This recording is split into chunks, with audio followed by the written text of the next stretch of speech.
আসসালামু আলাইকুম রহমতুল্লাহি বারাকাতু। আজকে একটা ফ্ল্যাট হুড আমরা সার্ভিসিং করলাম। এটা প্রচুর পরিমাণ একটা পাওয়ারফুল একটা মোটর। এটা চিমনি হুডে এই মোটরগুলো ইউজ করা হয়।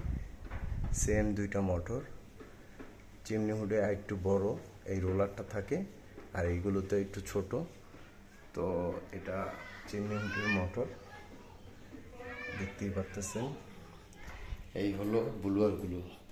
চিমনি হুডের ভিতরে এই টাইপের ব্লুয়ার থাকে।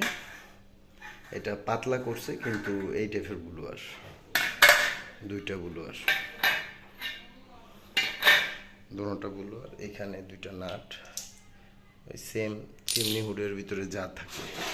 এই ফিল্টারগুলো এইখানে রিফিট মারা ছিল, আমি নাট খুলে রিফিট খুলে নাট করে দিছি।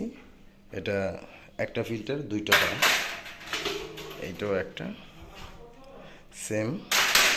এখানে দুইটা কাভার আছে, এই পাংখার নিচ দিয়ে এই দুইটা কাভার থাকে, প্লাস্টিক কাভার। আমরা সচরাচর বলে থাকি এই প্লাস্টিক কাভারগুলো খুলে আমরা সার্ভিসিং করি। এটা হলো ওয়েল ক্যাপ। ঠিক আছে, আমরা পরবর্তী ভিডিওটা আবার করব শেষ হওয়ার পরে।